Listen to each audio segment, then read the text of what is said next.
Bonjour à tous et bienvenue dans cette vidéo où on va parler de la reprise alimentaire après un jeûne. Pour ceux qui ne me connaissent pas, je suis Isor Lamoureux, je suis médecin généraliste et j'ai la joie d'accompagner des jeûneurs au cours des stages depuis quelques années. Je n'en propose pas beaucoup, mais c'est toujours avec beaucoup de joie.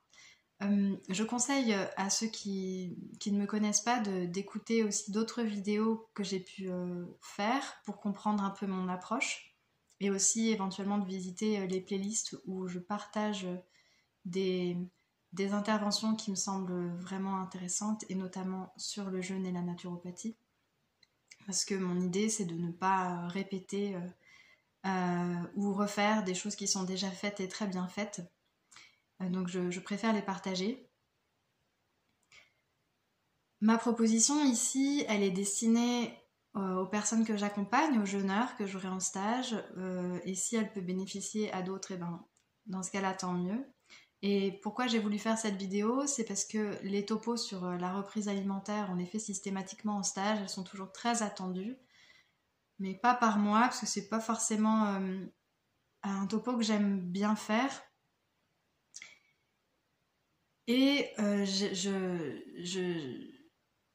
cette vidéo me permet en fait d'aborder tout l'aspect théorique et l'aspect mental et qui soit traité avant le stage, comme ça on peut rester concentré sur la pratique, sur l'expérience au cours du stage et ne pas revenir sur des notions très théoriques. Voilà.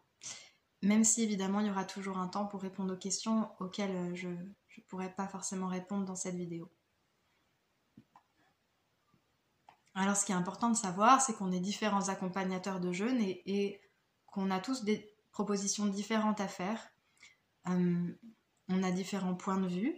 Donc il y a des variables entre nous, mais il y a aussi des constantes pour permettre une reprise en sécurité et en cohérence en fait avec l'esprit du jeûne.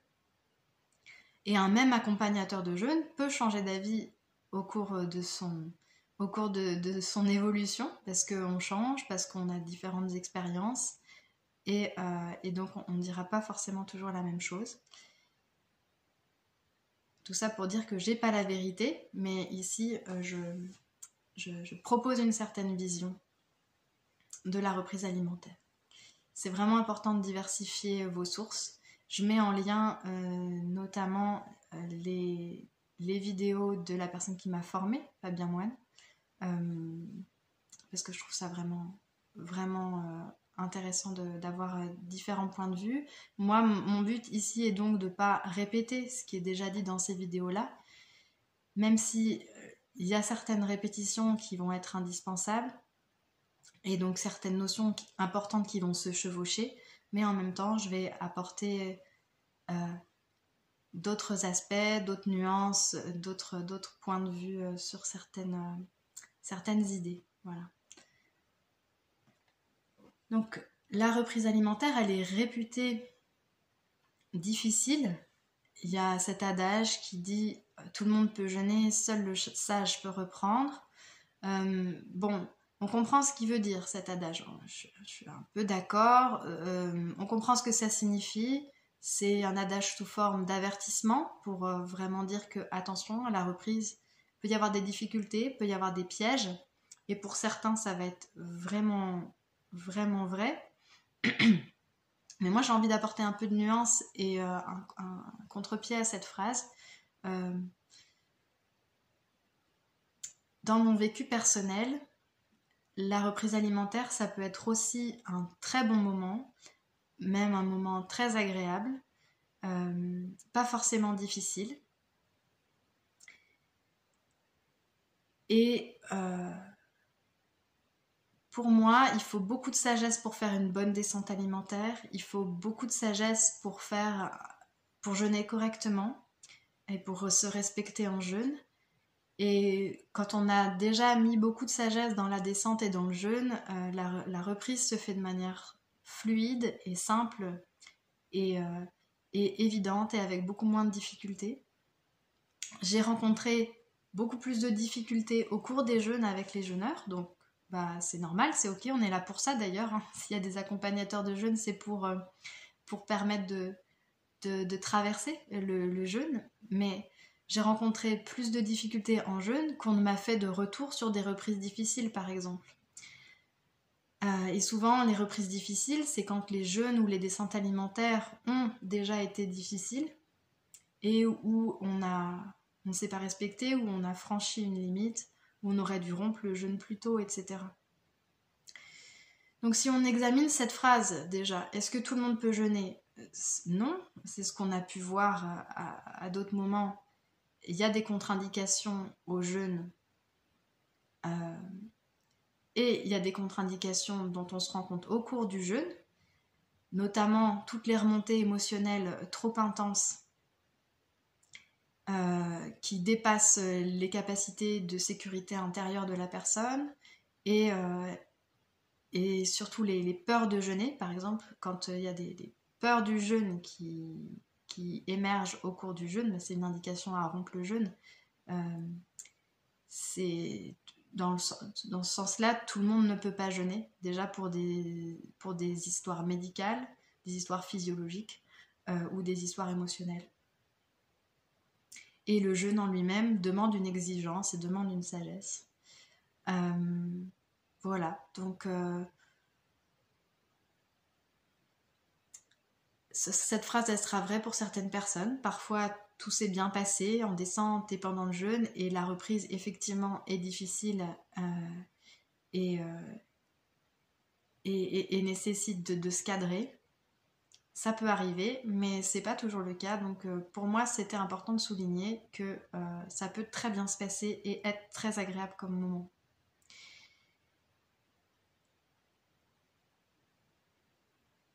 Je lis un peu mes notes pour rien oublier. Quels sont les risques d'une reprise alimentaire incorrecte?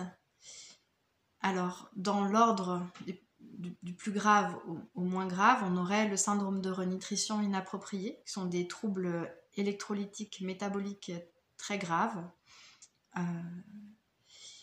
Et les pics glycémiques trop importants si on reprend avec une alimentation trop sucrée, y compris les fruits et les féculents trop sucrés, qui peuvent conduire à la mort. Ensuite, d'agresser son système digestif, donc d'avoir des douleurs, des brûlures, vraiment une irritation digestive si on a repris de manière trop importante ou des aliments inadaptés, et avoir des troubles du transit. Ensuite, perdre les bénéfices du jeûne, c'est quand même dommage d'avoir fait toute cette démarche de descente alimentaire et de jeûne pour en saccager les bénéfices avec une mauvaise reprise. Retomber dans ses travers, donc dans tout ce qui nous a amené au jeûne. Souvent, c'est des rapports alimentaires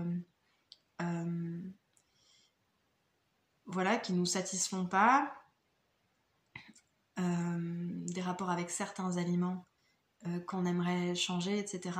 Et on retombe dans nos habitudes alimentaires, voilà, alors qu'on aurait pu profiter du changement qui s'ouvre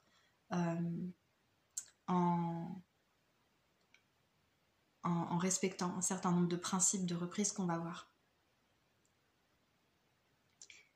Les enjeux de la reprise alimentaire, c'est donc de respecter ses intentions de départ. Moi, j'insiste beaucoup là-dessus. C'est déjà avec quelle intention je veux jeûner. On a plusieurs possibilités d'intention qui nous conduisent à jeûner. Respecter son intention, respecter son corps et surfer sur cette possibilité de changement qui s'ouvre de manière automatique après un jeûne.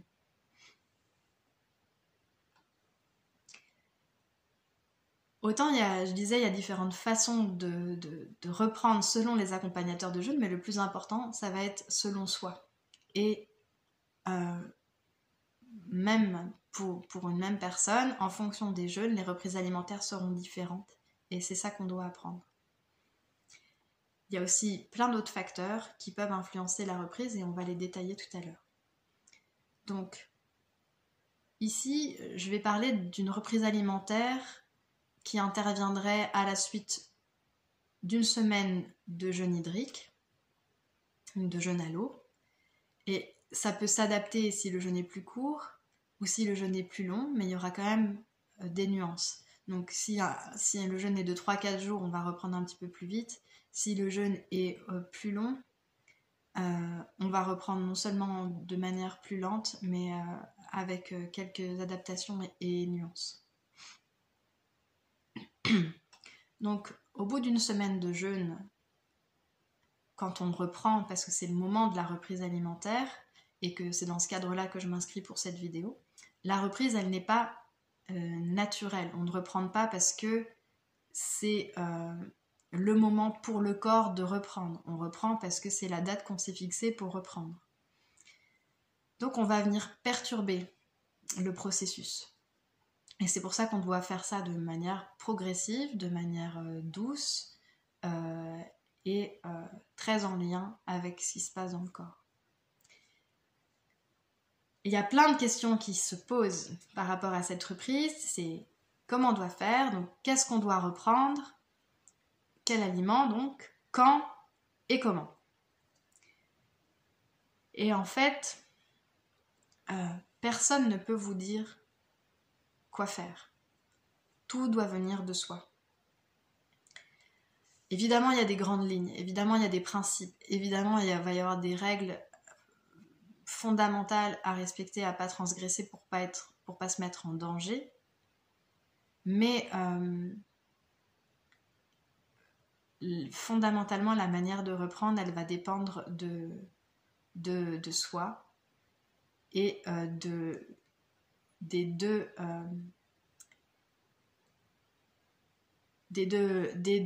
facultés de sagesse qu'on a, qui sont la réflexion, donc le mental quand il est à notre service, et l'intuition, l'instinct. Et l'avantage, c'est que le jeûne amène à ça. Le jeûne, c'est vraiment le contraire, l'antithèse d'une pratique où on va vous dire ce qu'il faut faire. Parce que pendant toute cette période, on va donner la possibilité au corps de mettre en œuvre ses processus naturels, subconscients, instinctifs, physiologiques, selon sa propre sagesse. Et nous, on va être invités à renouer avec ça, à renouer avec notre corps, avec ses capacités, avec sa sagesse, avec ses besoins directs, via toute l'introspection que nous permet le jeûne. Alors, évidemment, si on fait un jeûne en activité, où on travaille, où on est accaparé par plein de choses de l'extérieur, on va pas pouvoir être en contact avec ce qui se passe à l'intérieur de nous, et on va, à mon avis, passer à côté de tout ce qui fait l'essence du jeûne, tout ce qui fait son intérêt en fait. On va passer à côté de tout un pan de la pratique du jeûne, et c'est dommage. Non seulement c'est dommage, mais en plus ça va rendre la reprise moins intéressante. Donc pendant cette période, on a laissé travailler la force vitale. Et quand on a jeûné avec l'intention de se retrouver, de se respecter, d'apprendre à se connaître, à connaître son corps, à se rapprocher de soi, à se rapprocher de ses émotions, à être vraiment un partenaire avec soi, à s'écouter. Alors pas écouter son ego, pas écouter son vélo intérieur, mais écouter sa nature profonde, écouter son corps. Quand on est parti avec cette intention de pouvoir cultiver sa part intuitive et qu'on a mis en œuvre des pratiques au cours du jeûne qui amènent à ça, eh bien on va pouvoir en profiter pendant la reprise et continuer à aller dans ce sens-là. Et dans ce cas-là, à la reprise, on va mieux savoir ce qui est bon pour nous. Même s'il y a des pièges, on va être au plus près de soi pour les sentir, pour les déjouer et pour aller au bon endroit.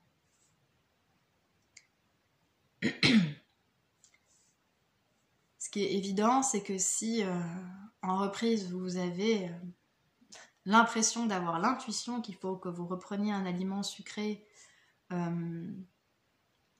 là il va falloir se méfier. C'est peut-être pas tout à fait vraiment une intuition, mais plutôt la remontée d'un schéma de sécurisation ou de compulsion ou de compensation émotionnelle.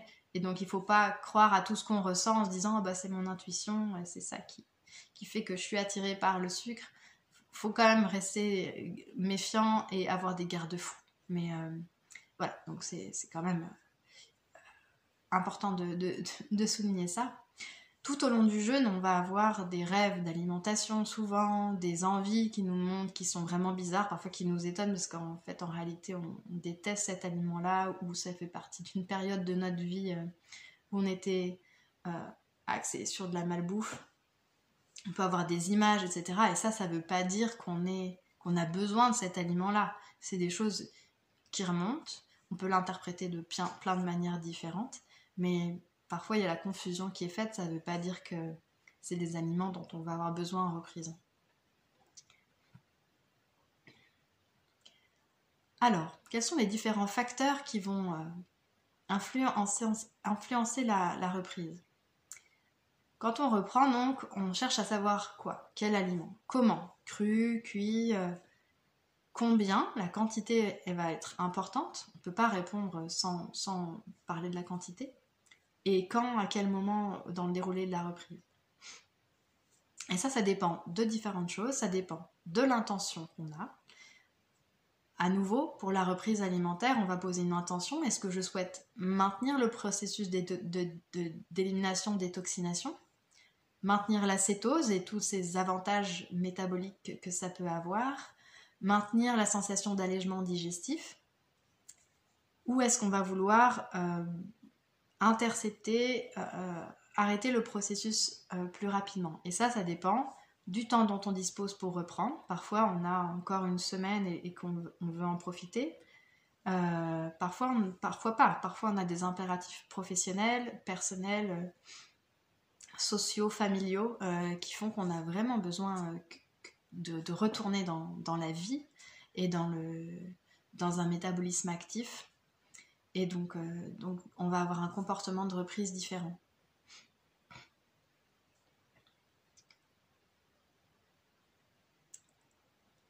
La reprise alimentaire va dépendre aussi du déroulement du jeûne. Qu'est-ce qui s'est passé pendant notre jeûne? Est-ce qu'on était plutôt sur une restauration énergétique avec peu de processus éliminatifs? Est-ce qu'au contraire, on a eu vraiment une forte activation de l'élimination et de détoxination? Je fais une petite parenthèse. Pour ceux qui, comme moi, n'aiment pas trop le mot de détoxination, il faut reconnaître que c'est un mot qui correspond à un processus et qu'il suffit de jeûner 3 jours pour se rendre compte qu'il se passe quelque chose de cet ordre-là, par le goût immonde qu'on a dans la bouche et d'autres manifestations physiologiques. Voilà. Il faut bien donner un nom à tout ça et ça correspond bien sûr à une réalité physiologique, mais je sais que c'est un mot qui plaît pas beaucoup. Parce qu'il est employé à mauvais escient aussi. Donc je referme ma parenthèse. Donc, est-ce que le jeûne était plutôt sur une restauration énergétique? On en a parlé dans d'autres vidéos, hein, ou plutôt très actif en élimination, détoxination? Est-ce qu'on a perdu beaucoup de poids ou pas? Est-ce qu'on a eu des symptômes digestifs ou pas? Est-ce que par exemple on a beaucoup vomi, eu beaucoup d'irritation digestive? On va pas reprendre de la même manière si on a été asymptomatique complètement sur le plan digestif. Est-ce qu'on a été vraiment uniquement en jeûne hydrique ou par moment on a repris du jus ou un petit apport alimentaire qui permet parfois de relancer le processus de détoxination-élimination? Est-ce qu'on a pris des bouillons ou pas? Voilà. Donc est-ce qu'il y a eu un petit peu de travail digestif, d'assimilation ou pas du tout? Ça va forcément conditionner ou changer quelques petites choses dans la reprise, dans la vitesse de reprise, dans les choix alimentaires. La reprise dépend aussi de l'étape où on en est au moment de la sortie du jeûne, puisqu'on nous impose une date et que le corps n'est pas forcément prêt à reprendre. On peut être soit sur un palier, c'est-à-dire un moment où après une période d'élimination, détoxination importante, le corps ne perd plus de poids, on a l'impression qu'il ne se passe plus grand-chose. Et dans ce cas-là, au moment de la reprise alimentaire, il peut se passer deux choses. Donc soit finalement, on fait un apport et ça ne va pas trop perturber le corps parce qu'il n'est pas en plein processus éliminatif. Soit ce petit apport, justement, était ce dont le corps avait besoin pour relancer un processus d'élimination. Et là, c'est assez intéressant.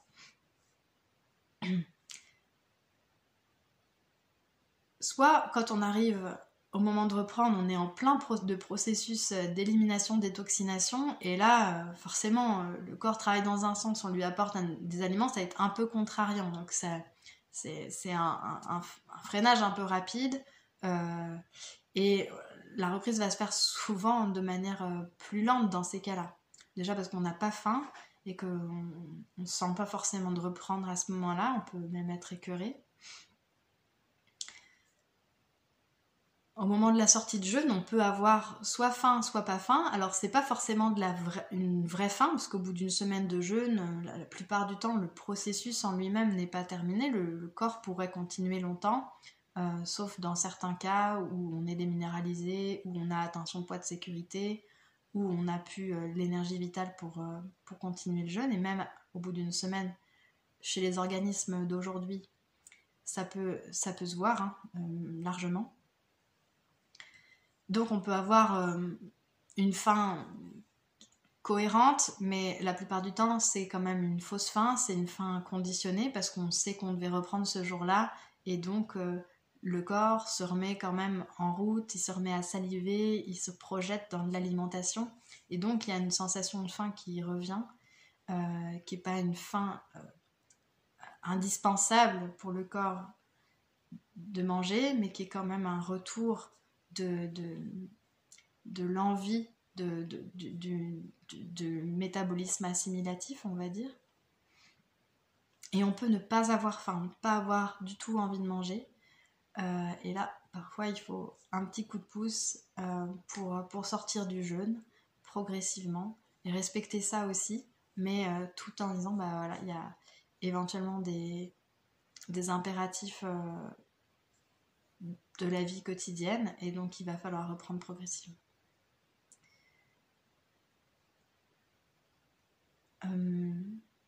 Parfois on en a aussi ras-le-bol du jeûne. Il y a des jeûnes qui sont très agréables, même s'il se passe des choses, même si c'est pas toujours facile au niveau du corps, au niveau physiologique, mais des jeûnes dans lesquels on est bien.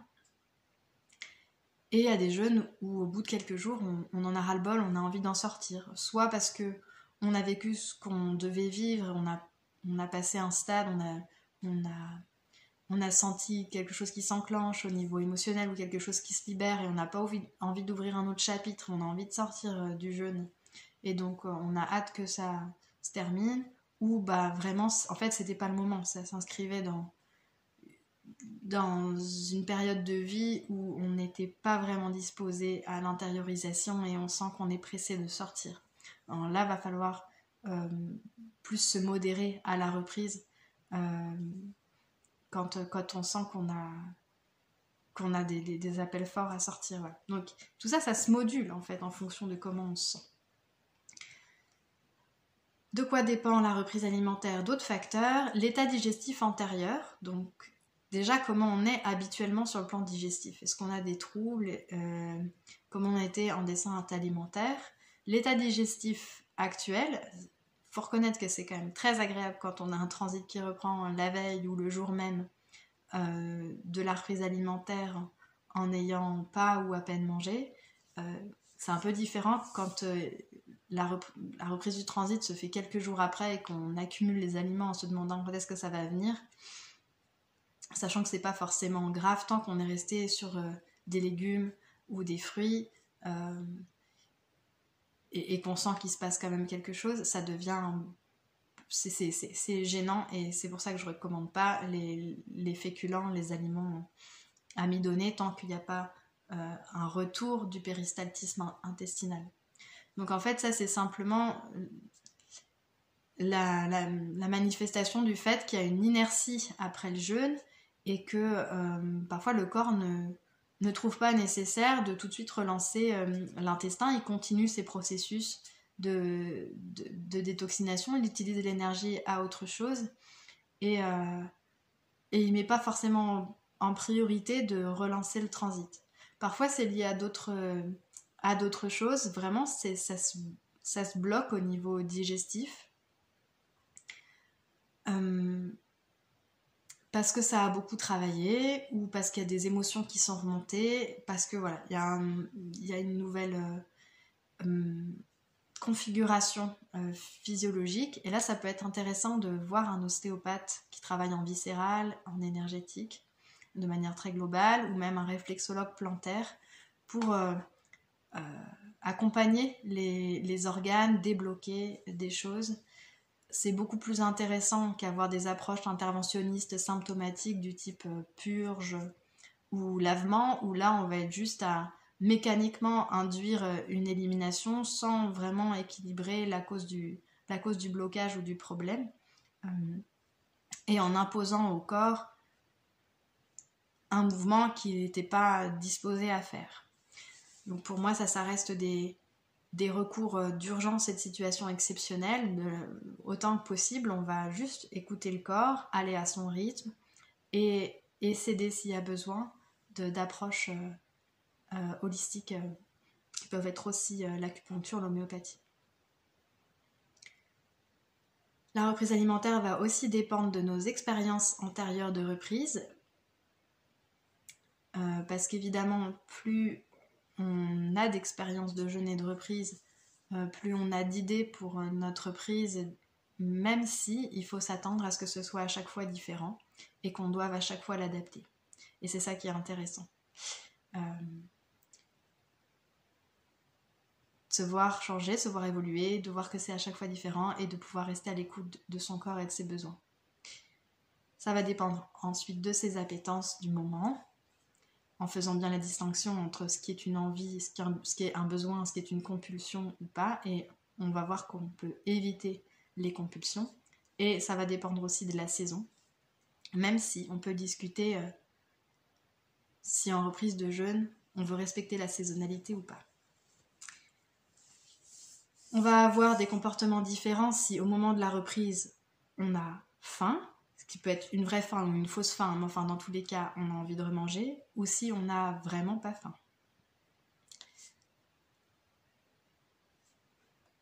Donc première question à se poser, quand on veut jeûner et au moment de la reprise, j'insiste là-dessus, c'est quelle est mon intention ?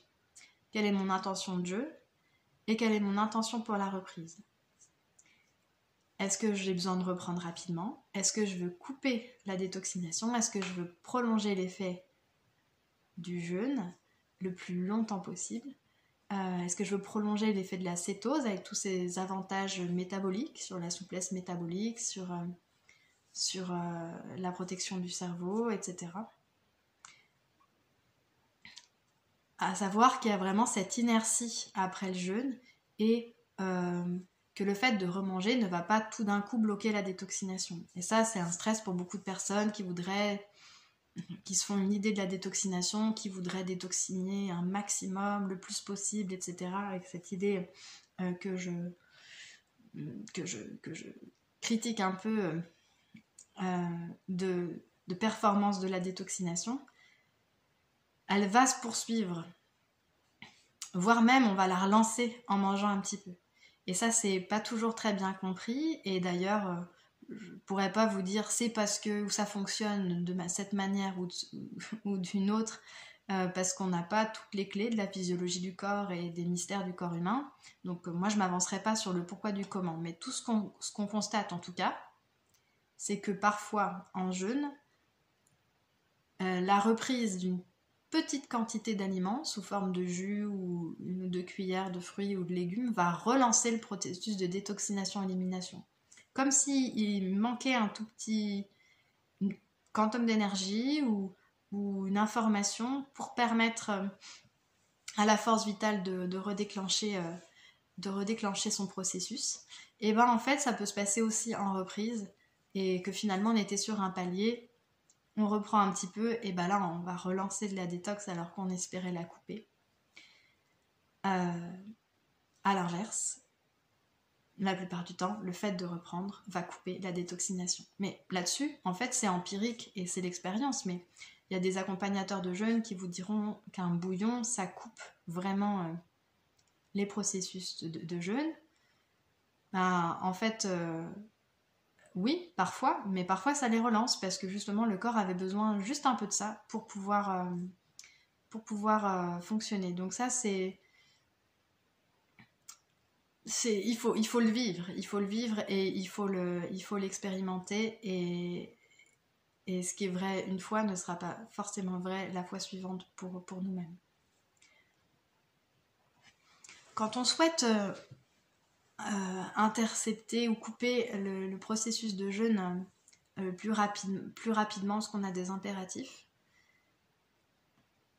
plutôt que de se surcharger au niveau digestif, même en restant dans un cadre très sécuritaire, mais plutôt que de prendre des aliments qui vont quand même exiger un fonctionnement digestif, donc accaparer l'énergie vitale pour la faire revenir dans un processus assimilatif de relation au monde à travers l'aliment, mais parallèlement ça va se faire donc en remangeant en fait, en revenant dans ce processus de digestion, on va revenir dans ce fonctionnement de relation avec le monde extérieur. Et donc plus on va prendre des aliments qui vont solliciter le système digestif, moins on aura d'énergie qui va être dans le processus d'élimination, détoxination, plus on aura l'impression de sortir du jeûne. Mais si on veut aussi avoir cet effet-là sans miser sur l'alimentation, on peut utiliser l'activité physique. Et moi j'aime bien utiliser ça, c'est-à-dire que quand on sent que le corps est prêt, on peut faire une sortie à J2 ou à J3, d'aller marcher un peu longtemps dans la nature, respirer, ça peut être 2 heures, 3 heures, 4 heures, une marche pas trop difficile où on peut s'arrêter parce qu'on est souvent essoufflé pendant plusieurs jours après un jeûne. Et cette activité physique, elle va faire le même effet, c'est-à-dire qu'elle va accaparer l'énergie pour revenir dans les muscles, pour revenir dans les fonctions de relation au monde, et donc nous sortir aussi du processus de détoxination-élimination.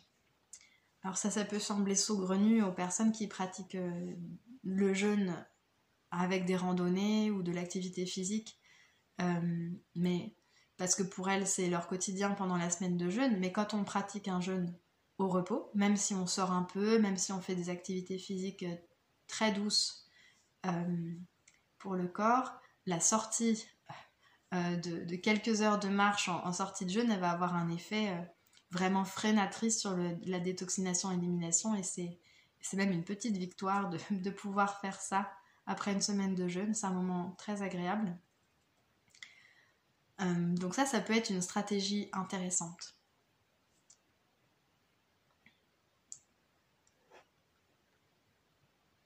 Alors, pour ce qui est de la composition de la reprise, une des façons d'en parler, c'est de dire que c'est la descente alimentaire dans l'autre sens. Ça peut être une façon, c'est intéressant, je dirais oui, mais on ne peut pas calquer en disant à J-3 de la descente j'en étais là, donc à J+3 je peux reprendre pareil. C'est pas du tout ça, parce que en fait le rythme de reprise peut être beaucoup plus lent, donc ça peut être la descente mais de manière plus étalée. Disons que ça donne un ordre d'idée sur la manière dont on peut réintroduire progressivement des aliments, mais parfois l'ordre sera vraiment différent en fonction de ce qui est prêt à recevoir notre corps en fait. Donc c'est une façon un peu sécuritaire pour les personnes qui ont vraiment besoin d'un cadre et d'indications, mais on peut faire plus intéressant que ça. Une autre façon de réfléchir aux choses, c'est de se dire je vais reprendre comme un nourrisson lors de sa diversification alimentaire. Alors la petite différence, c'est que le nourrisson, lui, il est déjà gavé de lait d'un aliment très riche au moment de faire sa diversification, donc son système digestif, il est en action. Mais il est vulnérable, son système digestif est vulnérable, il est fragile, il est naïf des aliments, il a besoin de les rencontrer, il a besoin de s'habituer, il est perméable. Et donc il a besoin d'une rencontre progressive avec les aliments qui soient non irritants et qui permettent d'activer un transit et un nouveau transit de manière progressive. Donc cette idée de reprendre comme un nourrisson, c'est une base de réflexion pour quand on se pose la question, tiens, est-ce que je peux reprendre cet aliment ou pas, est-ce que je le donnerais à un bébé en diversification alimentaire, quoi. À ça près qu'aujourd'hui dans les recommandations, et quand j'étais interne, on entend parfois des choses un peu bizarres. Ils recommandaient par exemple de toujours mettre de la pomme de terre dans les purées de légumes. Et c'était pour des aspects plutôt de texture ou des aspects gustatifs, mais moi ça m'a toujours un peu gênée de combiner un légume qu'on souhaite faire découvrir à un enfant avec cet apport sucré qui va vraiment modifier le goût, modifier l'aspect, modifier la texture, alors qu'on pourrait donner l'aliment brut à l'enfant et ce serait très intéressant, plus intéressant. Donc une fois qu'on s'est posé la question, quoi, est-ce que je peux le manger, c'est oui, mais en quelle quantité? Parce que parfois on dira oui, mais combien? Et associé à quoi?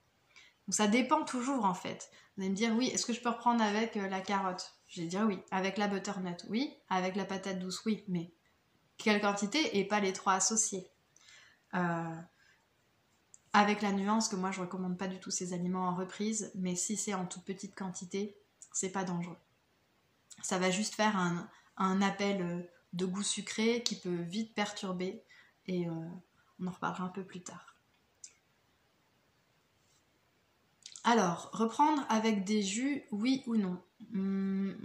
Ça peut être vraiment intéressant de reprendre avec des jus s'ils sont très peu sucrés. Donc, pas de fruits, ou vraiment très peu, ou de la carotte si on a besoin de sucrer un peu, mais des jus verts, des jus chlorophyllés.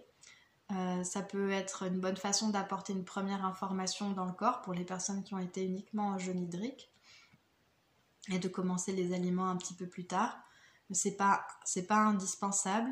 En tout cas, si c'est trop sucré, ça va être perturbant parce qu'il n'y a pas de fibre, donc le sucre va être absorbé très vite. Ça va donner une impulsion sucrée un peu trop rapide dans le corps et être à mon avis perturbateur. On reprend toujours avec des fruits ou des légumes qui soient digestes. Et moi j'aime pas trop la reprise aux fruits, je la conseille pas parce qu'elle est souvent trop sucrée. Si on reprend, il faut vraiment très peu de fruits, bien mâchés, bien ensalivés et des petites quantités. Le risque en fait c'est d'avoir trop rapidement ce goût sucré dans la bouche et on est tous très sensibles au sucre. Ça va des personnes qui ont vraiment une addiction au sucre, une compensation émotionnelle au sucre, des besoins de manger sucré trop importants qui parfois les dérangent même. Ces personnes-là, on ne recommandera vraiment pas la reprise avec des fruits parce que ça va les perturber trop rapidement, les couper de leur instinct, de leur intuition et après elles sauront moins bien qu'est-ce qui est bon pour elles. Et donc plutôt des reprises aux légumes et pareil aux légumes peu sucrés, donc la carotte, le butternut, patate douce, moi j'éviterais de donner ça en reprise. On peut les reprendre J2, J3, mais on peut aussi attendre encore plus longtemps avant de reprendre ces aliments-là pour rester en cétose plus longtemps et réintroduire très petit à petit les aliments glucidiques pour que le corps s'inverse progressivement. Alors, aliments crus ou pas? Ça dépendra de beaucoup de choses. Ça dépendra de comment vous digérez les aliments crus déjà habituellement. Est-ce que ça vous fait envie? À quelle saison on en est? Déjà, les aliments crus, ils conviennent à pas beaucoup de personnes habituellement. Alors là, en reprise, quand on est refroidi, quand on est ralenti, quand le système digestif il est sollicité par les éliminations, etc., c'est pas forcément approprié. Il y a des aliments qui passent très bien en cru en reprise, ça peut être du chou rave, du radis, je pense au radis rose, un radis peu piquant, le concombre, ça peut être de la courgette crue, le poivron, voilà. J'ai vu des personnes reprendre avec des aliments qui moi me semblent très fibreux en cru, du fenouil par exemple, mais dans ce cas-là, elles ne mangeaient pas un fenouil en entier, c'était quelques morceaux très bien mâchés, et après un long temps de pause avant de remanger autre chose. Moi, ça me parle pas du tout, mais je sais que ça a pu être fait. La question, c'est toujours comment on les digère habituellement et quelle quantité. Et moi, je trouve ça vraiment sympa en reprise de reprendre avec des aliments très peu cuits, des crudis ou cuits vapeur, basse température, en bouillie parce que c'est chaleureux, parce que c'est... oui, c'est peut-être un petit peu infantile, mais finalement, on a le droit d'être dans une forme de douceur en reprise alimentaire et je trouve que ça passe bien. Aliments fibreux ou non, alors il y a toujours un débat, qu'est-ce qui est fibreux, qu'est-ce qui n'est pas fibreux, on n'est pas toujours tous d'accord. On va éviter les aliments vraiment trop fibreux au tout début de la reprise alimentaire, parce que ça peut être un petit peu irritant pour l'intestin, mais ça dépend aussi comment on les mange d'habitude. Si déjà le poireau d'habitude ça nous convient pas comme aliment, on va pas le choisir directement en reprise alimentaire. Mais quand on s'entend bien avec cet aliment-là, s'il est cuit, bien adouci, cuit avec un petit peu de bicarbonate, même pas une pincée, hein, mais très peu, et éventuellement mis en bouillie déjà, on peut rajouter un peu de psyllium, on en parlera, qui est une aide alimentaire que moi j'aime bien, qui permet de faire une bouillie de légumes qui passe bien et qui est digeste et qui même favorise la reprise d'un transit, bah, ça peut être très agréable. Respecter la saisonnalité ou non, et ben ça dépend de chacun, mais c'est quand même un aspect mental. Est-ce que c'est beau et c'est très joli de respecter la saisonnalité, on a vraiment envie de faire ça, mais parfois on n'est pas du tout attiré par les aliments du moment et c'en sont d'autres qui nous attirent. Alors qu'est-ce qu'on va respecter? C'est une question à se poser. On trouve toujours en général quelque chose qui nous convient, mais ça me semble dommage d'aller vers des aliments qui ne nous plaisaient pas trop, juste pour respecter ça pour une fois, et on peut éventuellement déroger à ça. Des aliments froids ou non, crus ou non, en fait là c'est l'homéopathe qui parle. L'homéopathie nous amène à comprendre que quand il y a certains processus en œuvre dans le métabolisme du corps, eh ben on peut être plus ou moins attiré par le froid, le chaud, le cru ou pas. Et on peut s'étonner parfois de jeûner, même en hiver, et d'avoir envie de boire que de l'eau froide. Et parfois des jeûnes où on veut boire que chaud. Et ça dépend, à mon avis, de ce qui se passe vraiment dans le corps. Il y a, par exemple, si on est sur un processus phosphore, on va plutôt être attiré par le froid et même dégoûté par le chaud. Et sur un processus phosphorique acide, l'acide phosphorique, on va même être plutôt attiré par le juteux, le pétillant, le fruité. Et donc ça, on peut se surprendre à avoir envie de ça. Eh bien, c'est qu'il se passe quelque chose dans le corps en rapport avec certains nutriments, certains oligo-éléments. Et Dieu sait que voilà, le phosphore intervient dans les métabolismes au niveau du foie, donc il peut être sollicité, entre autres, hein, dans d'autres aussi. Et le soufre aussi est vraiment important dans les processus éliminatifs et de détoxination, et lui va plus nous attirer vers le cru, vers le sucré aussi. Voilà, donc il y a des choses comme ça qui peuvent être intéressantes de voir que c'est parce que c'est en relation avec ce qui se passe dans notre corps à ce moment-là. Ce qui est intéressant en reprise, c'est de reprendre de manière progressive, en introduisant les aliments les uns après les autres. Comme comme un nourrisson en diversification finalement. On veut réinformer le corps, on veut que le corps puisse réassocier l'aliment à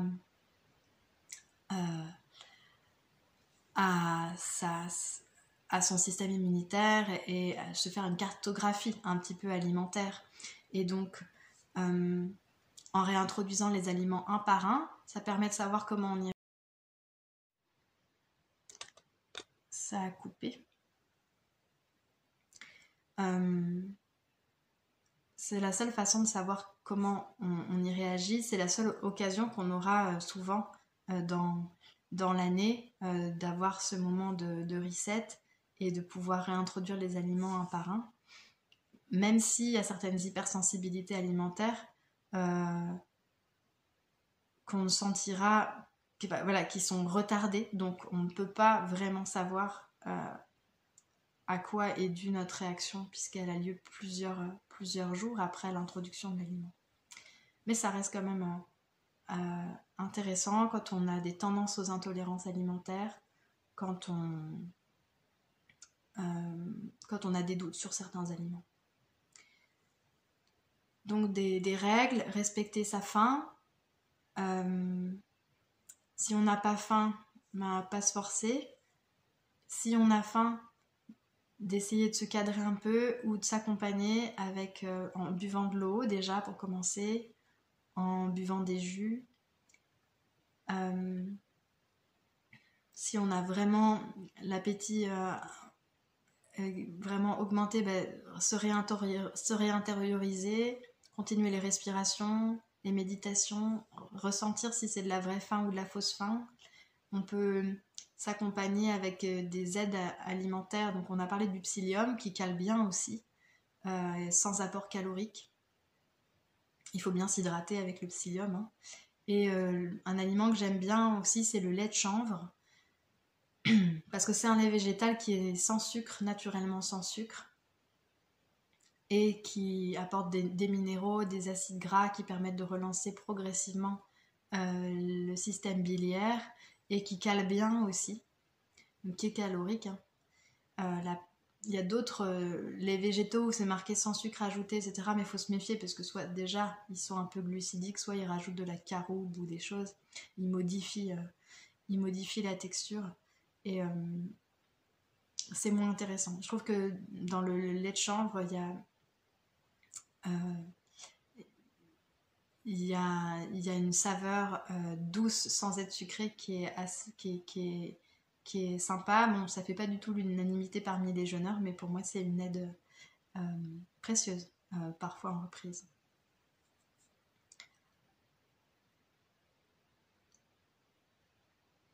Alors on ne peut pas détailler tous les aliments, mais je vais parler de quelques aliments qui peuvent permettre de poser une réflexion et de l'élargir à d'autres aliments. Donc il y a la question de les avocats ou pas.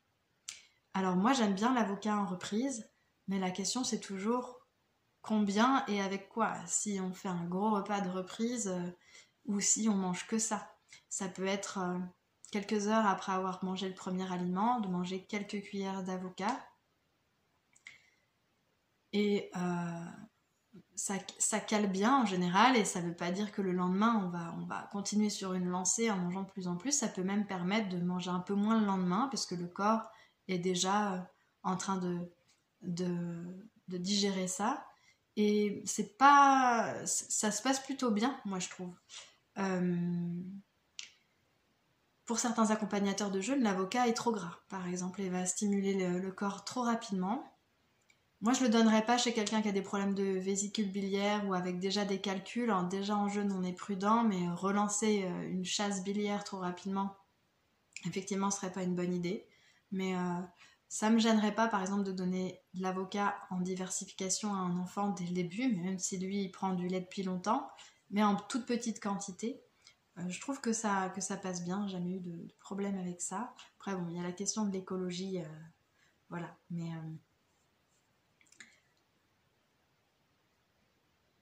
Le poireau, on en a parlé. La patate douce, eh bien, pour moi, c'est un aliment trop sucré en début de reprise. Donc, si on veut rester en cétose, déjà, c'est pas bon. mais ça va ouvrir l'appel au sucre et donc perturber après l'instinct, et le sucre appelle le sucre. Après, on va avoir l'impression de devoir manger alors qu'on n'a pas besoin. Alors que si on reste sur une alimentation cétogène, donc toujours basée sur les cétones comme carburant, et ben, on va reprendre plus progressivement, plus lentement, plus sereinement aussi. Il y a la question par exemple du brocoli et des choux. Moi, ça ne me viendrait pas à l'esprit de reprendre un nourrisson avec, enfin, diversifier un nourrisson avec des choux en premier. C'est des aliments très forts, très, très chargés, soufrés aussi. Euh, et ça me parle pas en fait, tout simplement. Il y a sans doute pas grand chose de dangereux à le faire, sauf si on a déjà des inconforts digestifs à digérer le chou, comme c'est souvent le cas. Les choux, les poireaux, les oignons, c'est pas toujours très bien supporté par les gens. Mais par contre, le brocoli, ça peut passer si on enlève évidemment la partie très fibreuse externe, en, en décrudis, en purée, même si ça dénature un peu l'aliment, ça peut bien passer. Et les personnes qui ont déjà l'habitude de manger le brocoli cru, peut-être qu'elles voudront manger du brocoli cru. Personnellement, ça me parle pas, je le ferai pas. Pareil pour le chou-fleur, mais on peut avoir une attirance pour ça, et si on mâche bien, si on mastique bien, eh bien pourquoi pas. Et encore une fois, quelle quantité, associée à quoi, etc. J'ai vu des personnes reprendre aussi avec des aliments riches en pépins, tomates, fruits de la passion. Moi, ça me parle pas du tout. C'est probablement pas dangereux, mais ça me semble très irritant. Il y a dans les pépins des nutriments qui peuvent être très irritants pour le corps en fait. Donc sur un intestin tout neuf ou fragile en tout cas, j'éviterais vraiment. Voilà. Ensuite, les amidons. Pour moi, pour reprendre les aliments amidonnés, à l'exception peut-être du sarrasin, mais les pommes de terre et tous les autres féculents, il faut attendre que le corps ait repris un transit, un péristaltisme. Les algues, il y a toujours la question. Bon, c'est pas trop un problème de les reprendre rapidement pour se reminéraliser ou en bouillon. Il y a des macronutriments et des oligoéléments intéressants. On va pas commencer avec ça. Voilà, il y a des allergies ou des intolérances parfois qu'on ignore sur les algues, mais comme avec tous les aliments. C'est pas trop gênant de les reprendre rapidement. Les oléagineux, alors il y a beaucoup de courants alimentaires qui se superposent ou qui sont pas d'accord ou qui changent tout le temps, etc. Mais il y en a notamment qui disent que les graines et les oléagineux c'est très mauvais à cause des antinutriments, à cause des lectines, etc. Bon, il y a une part de vrai, mais en fait,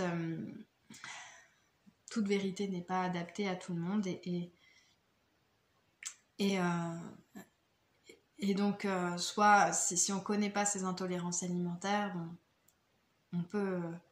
on peut garder les oléagineux dans son régime, mais à condition de les tremper et pas de les réintroduire trop vite. Ça fait quand même partie des aliments les plus allergisants pour l'humain. Donc, d'attendre plusieurs jours et de commencer par des petites quantités d'oléagineux trempés. Les œufs, ça dépendra vraiment de chacun. On peut rapidement remettre du jaune cru, soit comme ça, soit assimilé dans les bouillies de légumes ou en sauce, au bout de J3, J4, mais parfois en fait juste penser à l'œuf, au bout de J7, J10, on n'en a toujours pas envie et c'est peut-être pas du tout le moment et on va pas repartir sur ce produit-là rapidement, et ça il faut vraiment le sentir et le respecter. Si on n'est pas enclin à reprendre ni à l'avocat ni avec les œufs, dans les premiers aliments un peu denses, un peu riches qu'on peut reprendre, je trouve très intéressant les graines de chanvre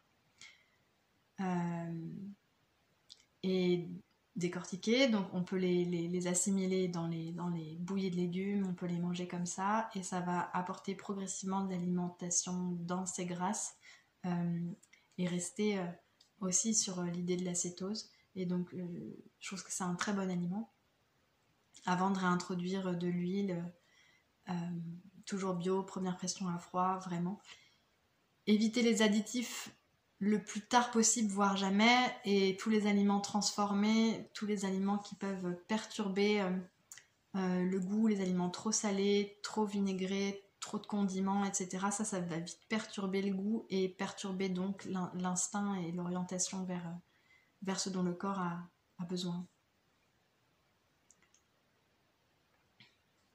Donc on donne toujours un ordre d'idée, oui, vers J5 vous pouvez reprendre à peu près ça, vers J7 à peu près ça, etc. Mais on fournit une fiche pour ça. Mais en fait, si à J4 vous en êtes encore à 3 légumes et que le transit n'est pas super bien repris, vous n'allez pas reprendre les oléagineux à J5. Voilà, ou alors en tout cas pas des grandes quantités. Et donc on ne peut pas donner de rythme strict qui conviendra à tout le monde. Tous les excitants, café, thé, chocolat, le plus tard possible. Et pour moi, c'est uniquement quand on sent que le corps a repris son état de relation habituelle, son énergie habituelle. On a un temps après le jeûne de vraiment d'inertie, où on se sent encore un peu essoufflé, un peu fatigué musculairement, etc. C'est pas le moment de reprendre ces aliments-là.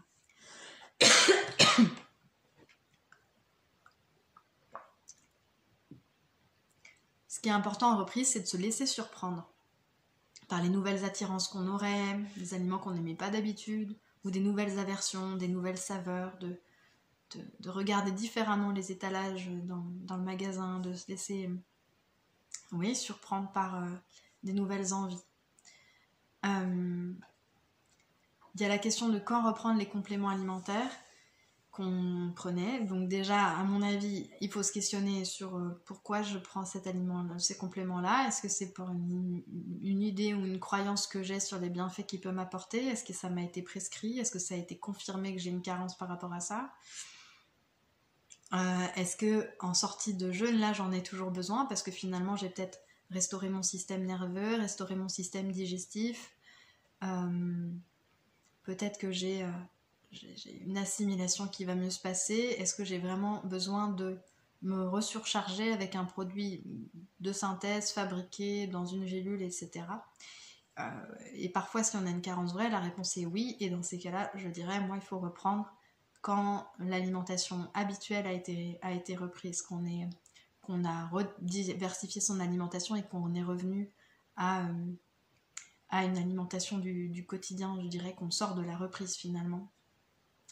Même si je ne conseille pas de reprendre, ça ne veut pas dire que je conseille de reprendre exactement la même alimentation qu'on avait avant, mais vous m'avez compris. Mais attention avec les compléments alimentaires, je pense que j'en ai besoin. Voilà, je pense qu'il y a beaucoup d'erreurs qui sont faites à ce niveau-là.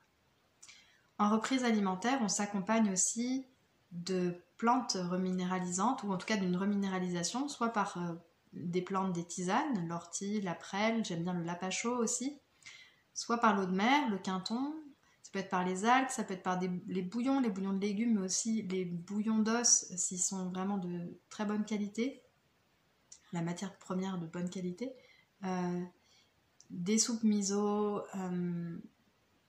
Si c'est le moment de la sève de bouleau, il ne faut pas se priver de prendre la sève de bouleau, mais en petite quantité, parce que ça peut vraiment activer le corps et donner des troubles si on en prend trop. Autant en descente alimentaire, on donne des indications pour refaire son capital minéral, bien se minéraliser, mais soit on a une constitution à être déminéralisée et à rien assimiler, et ça fera pas grand-chose pour nous recharger, soit on a une fuite minérale importante parce qu'on a beaucoup de stress ou pour d'autres raisons, et dans ce cas-là, la minéralisation avant le jeûne, elle est plus aléatoire. Et soit le jeûne permet vraiment un rééquilibrage et permet de restaurer des capacités d'assimilation, parce que ça restaure l'intestin, le système nerveux, le système hormonal, et on peut le voir sur les ongles, la peau, etc. Et on va voir qu'on va être plus en capacité d'assimiler les minéraux. soit on va avoir besoin vraiment d'un remède homéopathique de fond pour redonner cette capacité au corps d'assimiler les aliments et nous reminéraliser. Mais en tout cas, la reminéralisation après le jeûne, elle est vraiment nécessaire, surtout chez les individus d'aujourd'hui. Donc de la même manière que la descente alimentaire, c'est plutôt une préparation au jeûne complète et globale avec des idées alimentaires, mais aussi une préparation psychique, des respirations, une intériorisation progressive, etc. La reprise alimentaire, c'est pareil, elle n'est pas qu'alimentaire, elle est globale et on va pouvoir, et même c'est vraiment conseillé, de continuer à avoir des pratiques respiratoires, méditatives, introspectives, rester dans sa bulle, le temps nécessaire, parallèlement au processus de jeûne qui continue un petit peu et qui sort progressivement, sortir aussi progressivement de cette intériorisation vers le mode de relation. Voilà. Pour reprendre l'alimentation, on va d'ailleurs l'associer souvent à des pratiques méditatives. Ça peut être une méditation intérieure, voilà, j'essaie de voir, percevoir intérieurement de quoi j'aurais besoin, quel aliment ou quelle forme d'aliment, quel type d'aliment, quelle saveur, amère, etc. Et il y a des méditations bien connues, comme la méditation du grain de raisin. J'ai beaucoup aussi proposé la méditation de la non-forme de Thich Nhat Hanh, et puis on a encore d'autres pratiques à explorer. Une façon très intéressante, voire même idéale de reprendre, c'est l'aliesthésie, la reprise sensorielle, qui est instinctive, olfactive. Je l'ai découverte lors d'un stage et pratiquée ensuite, et c'est très plaisant. Je vous explique rapidement comment ça fonctionne. Donc, on fait sentir en aveugle un certain nombre d'aliments à la personne qui a les yeux bandés et qui peut noter si cet aliment, si ce stimulus en fait extérieur lui donne une sensation positive ou négative, lui donne envie ou pas envie, et elle découvre ensuite les aliments qu'elle a plus ou moins notés. Et parfois c'est surprenant parce que c'est des aliments qu'on mange tous les jours qui nous ont fait aucun effet, et d'autres qu'on ne connaît pas qui nous ont vraiment donné envie de les consommer. Dans cette liste, certains aliments sont possibles à reprendre en premier aliment, et d'autres seront juste des indications de se dire tiens, j'ai été très attirée par cet aliment-là, dans quelques semaines quand ce sera le moment, je pourrais insister un peu plus sur cet aliment et voir ce que ça me fait. Alors, dans la proposition de la reprise sensorielle de l'alimentation instinctive, c'est que ça ne se fait qu'avec des légumes et fruits crus. Nous, on a essayé avec le cuit, et ça peut être intéressant aussi de voir que un chou-fleur cru, un chou-fleur cuit, ça nous donne pas les mêmes sensations. Et après, voilà, tout est expérience, donc il faut juste expérimenter. Mais c'est parfois assez étonnant, et puis c'est intéressant de reprendre de cette façon-là.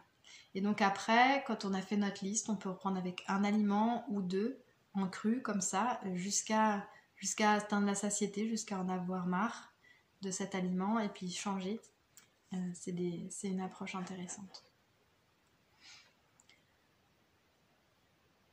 Voilà, dans la continuité du jeûne, ce qui est intéressant en reprise, c'est d'être créatif, d'être intuitif, d'expérimenter dans ce cadre de sécurité, de principes, de règles, de grandes lignes qui sont surtout marquées par les quantités, la question du sucre, la question des amidons et la question des fibres et de la reprise du transit.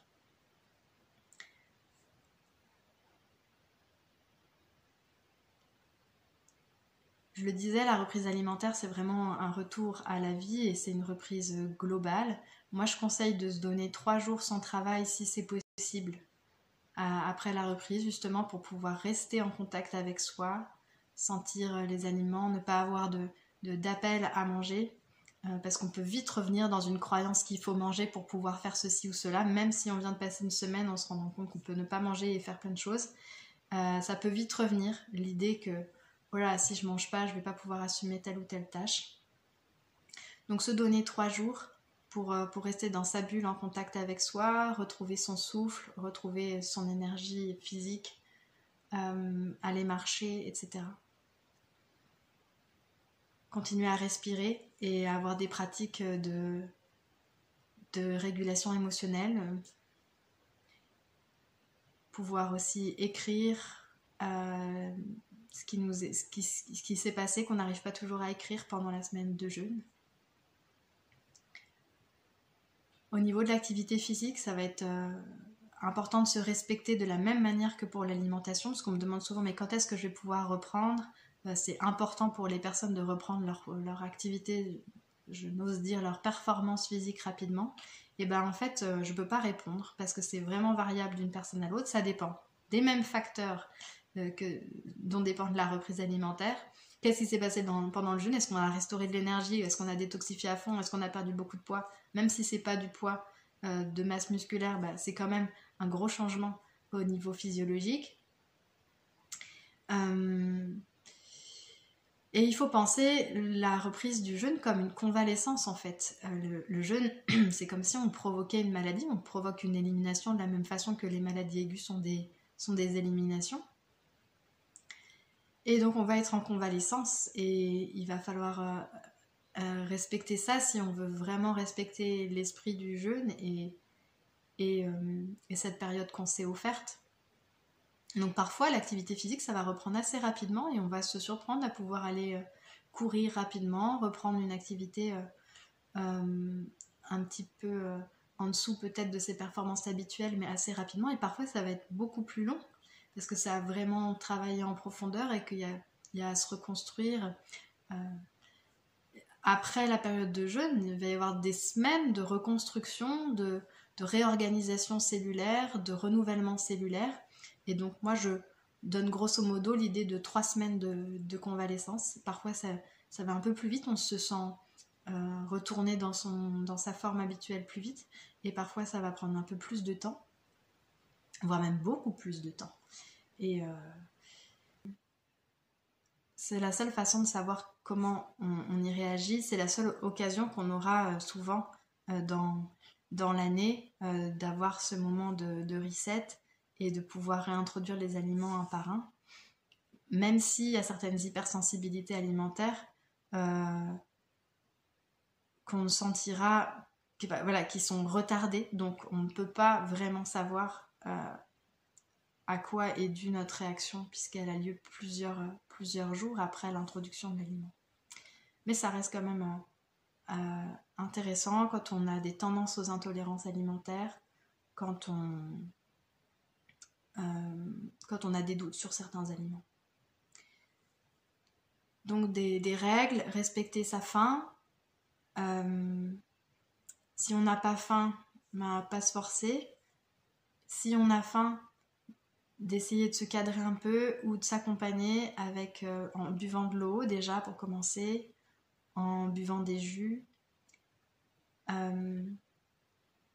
Si on a vraiment l'appétit vraiment augmenté, se réintérioriser, continuer les respirations, les méditations, ressentir si c'est de la vraie faim ou de la fausse faim.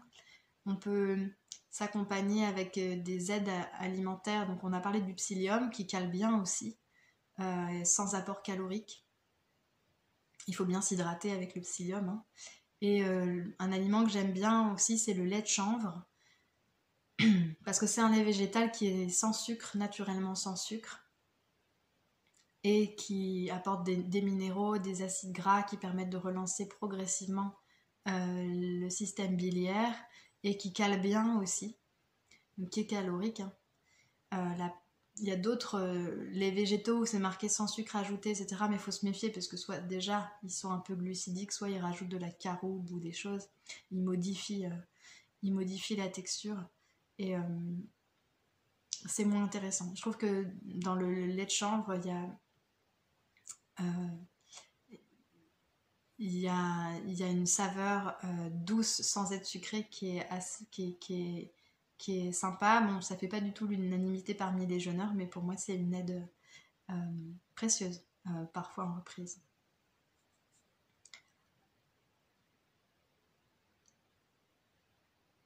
Alors on peut pas détailler tous les aliments, mais je vais parler de quelques aliments qui peuvent permettre de poser une réflexion et de l'élargir à d'autres aliments. Donc il y a la question de les avocats ou pas. Alors moi j'aime bien l'avocat en reprise, mais la question c'est toujours combien et avec quoi. Si on fait un gros repas de reprise ou si on mange que ça. Ça peut être quelques heures après avoir mangé le premier aliment, de manger quelques cuillères d'avocat. Et ça cale bien en général, et ça ne veut pas dire que le lendemain on va continuer sur une lancée en mangeant de plus en plus. Ça peut même permettre de manger un peu moins le lendemain parce que le corps est déjà en train de digérer ça. Et c'est pas, ça se passe plutôt bien, moi je trouve. Pour certains accompagnateurs de jeûne, l'avocat est trop gras, par exemple, et va stimuler le corps trop rapidement. Moi, je le donnerais pas chez quelqu'un qui a des problèmes de vésicule biliaire ou avec déjà des calculs. Alors, déjà en jeûne, on est prudent, mais relancer une chasse biliaire trop rapidement, effectivement, ce serait pas une bonne idée. Mais ça me gênerait pas, par exemple, de donner de l'avocat en diversification à un enfant dès le début, même si lui, il prend du lait depuis longtemps, mais en toute petite quantité. Je trouve que ça passe bien, j'ai jamais eu de problème avec ça. Après, bon, il y a la question de l'écologie, voilà, mais...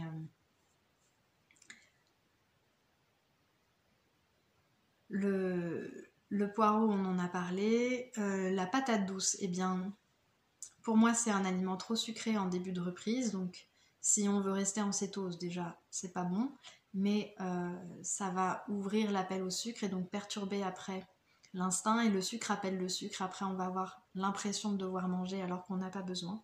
Alors que si on reste sur une alimentation cétogène, donc toujours basée sur les cétones comme carburant, et ben, on va reprendre plus progressivement, plus lentement, plus sereinement aussi.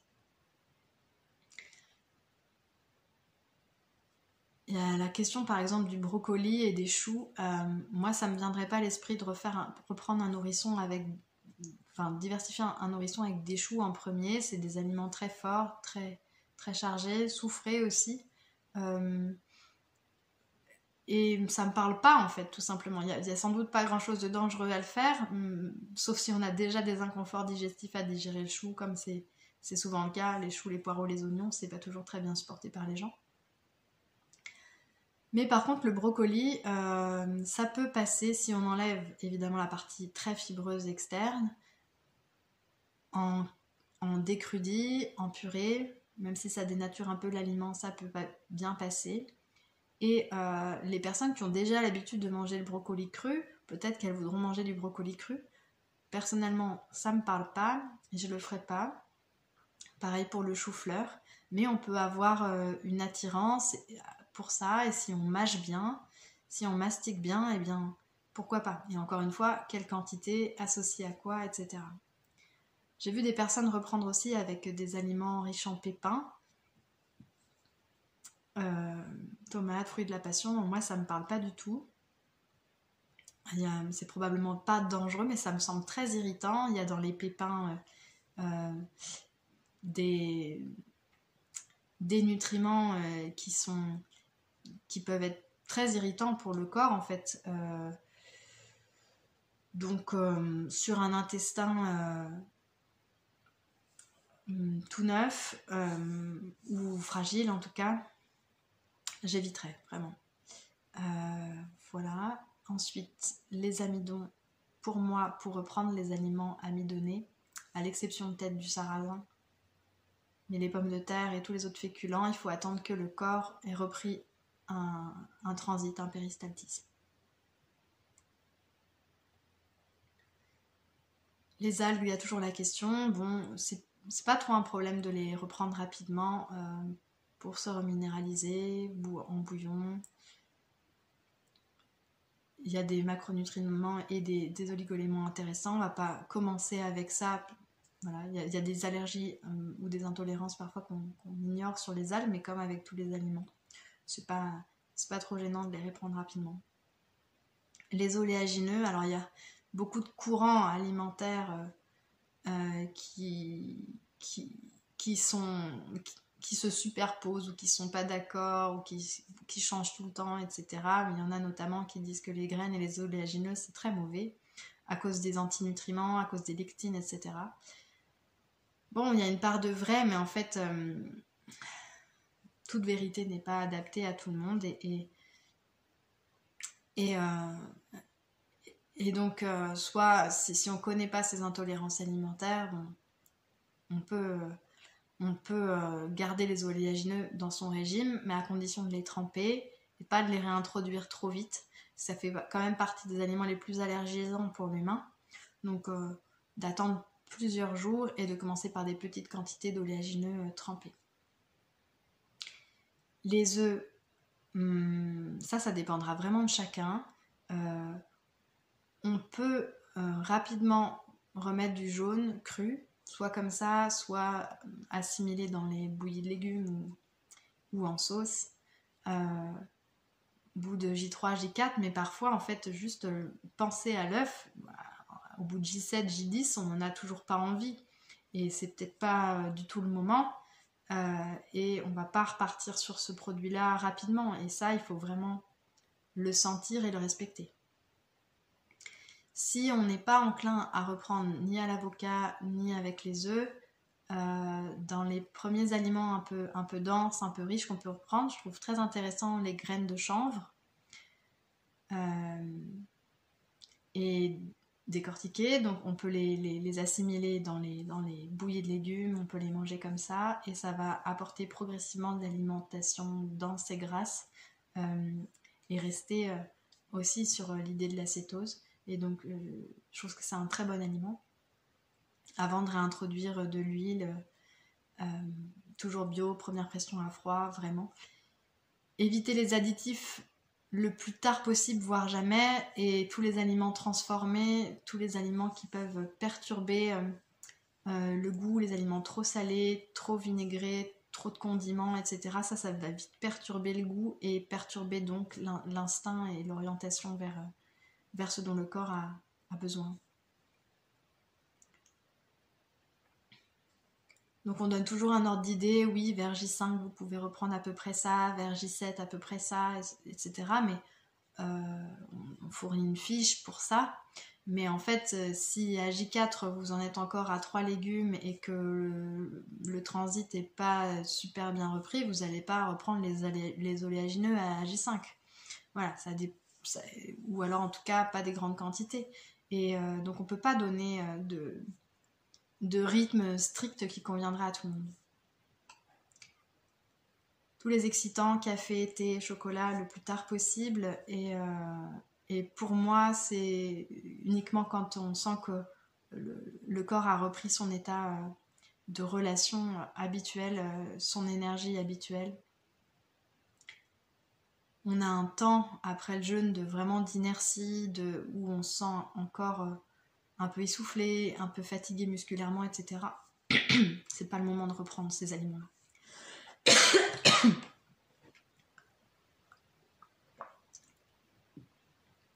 Ce qui est important en reprise, c'est de se laisser surprendre par les nouvelles attirances qu'on aurait, des aliments qu'on n'aimait pas d'habitude, ou des nouvelles aversions, des nouvelles saveurs, de regarder différemment les étalages dans le magasin, de se laisser surprendre par des nouvelles envies. Il y a la question de quand reprendre les compléments alimentaires qu'on prenait. Donc déjà, à mon avis, il faut se questionner sur pourquoi je prends ces compléments-là. Est-ce que c'est pour une idée ou une croyance que j'ai sur les bienfaits qu'il peut m'apporter? Est-ce que ça m'a été prescrit? Est-ce que ça a été confirmé que j'ai une carence par rapport à ça? Est-ce que en sortie de jeûne, là, j'en ai toujours besoin? Parce que finalement, j'ai peut-être restauré mon système nerveux, restauré mon système digestif. Peut-être que j'ai une assimilation qui va mieux se passer. Est-ce que j'ai vraiment besoin de me resurcharger avec un produit de synthèse fabriqué dans une gélule, etc. Et parfois, si on a une carence vraie, la réponse est oui. Et dans ces cas-là, je dirais, moi, il faut reprendre quand l'alimentation habituelle a été reprise, qu'on a diversifié son alimentation et qu'on est revenu à une alimentation du quotidien. Je dirais qu'on sort de la reprise finalement. Même si je ne conseille pas de reprendre, ça ne veut pas dire que je conseille de reprendre exactement la même alimentation qu'on avait avant, mais vous m'avez compris. Mais attention avec les compléments alimentaires, je pense que j'en ai besoin. Voilà, je pense qu'il y a beaucoup d'erreurs qui sont faites à ce niveau-là. En reprise alimentaire, on s'accompagne aussi de plantes reminéralisantes, ou en tout cas d'une reminéralisation, soit par des plantes, des tisanes, l'ortie, la prêle, j'aime bien le lapacho aussi, soit par l'eau de mer, le quinton, ça peut être par les algues, ça peut être par les bouillons de légumes, mais aussi les bouillons d'os s'ils sont vraiment de très bonne qualité, la matière première de bonne qualité, des soupes miso, si c'est le moment de la sève de bouleau, il ne faut pas se priver de prendre la sève de bouleau, mais en petite quantité, parce que ça peut vraiment activer le corps et donner des troubles si on en prend trop. Autant en descente alimentaire, on donne des indications pour refaire son capital minéral, bien se minéraliser, mais soit on a une constitution à être déminéralisée et à rien assimiler et ça fera pas grand chose pour nous recharger, soit on a une fuite minérale importante parce qu'on a beaucoup de stress ou pour d'autres raisons, et dans ce cas-là la minéralisation avant le jeûne elle est plus aléatoire. Et soit le jeûne permet vraiment un rééquilibrage et permet de restaurer des capacités d'assimilation parce que ça restaure l'intestin, le système nerveux, le système hormonal, et on peut le voir sur les ongles, la peau, etc. Et on va voir qu'on va être plus en capacité d'assimiler les minéraux. Soit on va avoir besoin vraiment d'un remède homéopathique de fond pour redonner cette capacité au corps d'assimiler les aliments et nous reminéraliser. Mais en tout cas, la reminéralisation après le jeûne, elle est vraiment nécessaire. Surtout chez les individus d'aujourd'hui.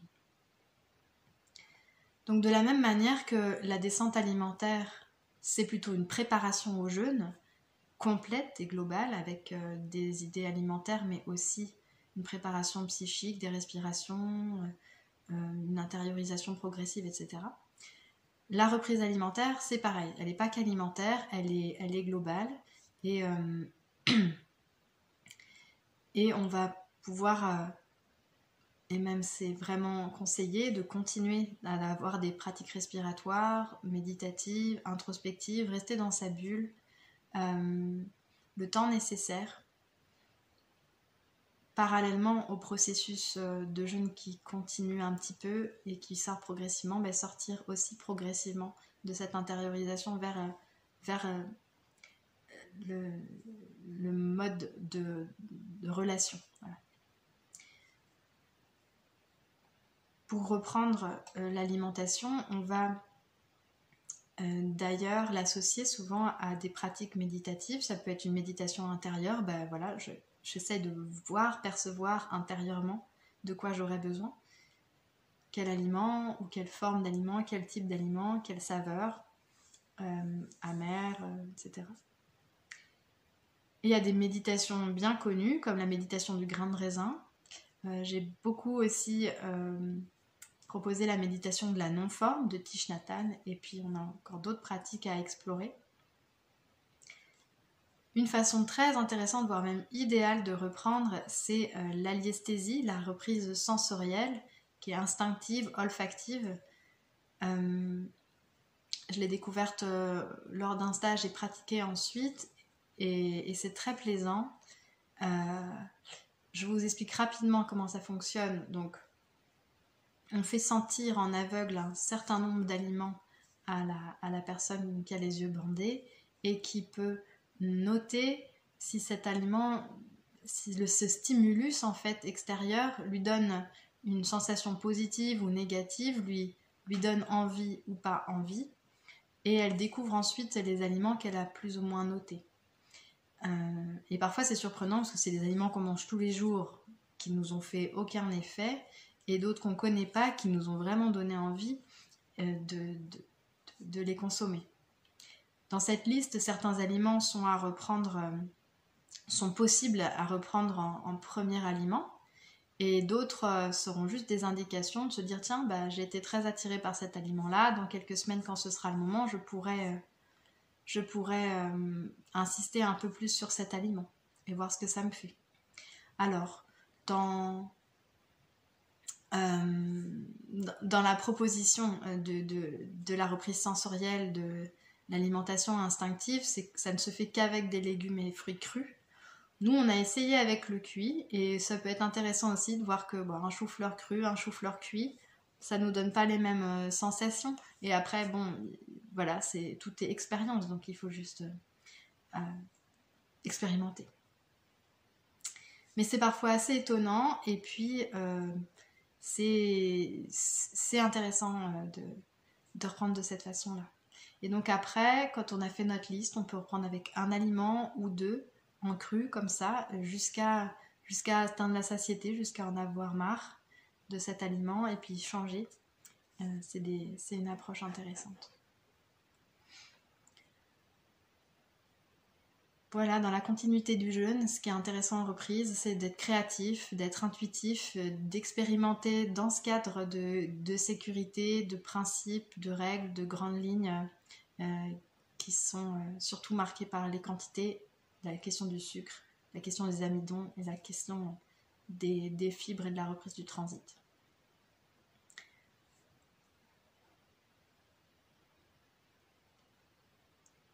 Je le disais, la reprise alimentaire, c'est vraiment un retour à la vie et c'est une reprise globale. Moi, je conseille de se donner 3 jours sans travail si c'est possible après la reprise, justement pour pouvoir rester en contact avec soi, sentir les aliments, ne pas avoir d'appel à manger, parce qu'on peut vite revenir dans une croyance qu'il faut manger pour pouvoir faire ceci ou cela, même si on vient de passer une semaine en se rendant compte qu'on peut ne pas manger et faire plein de choses.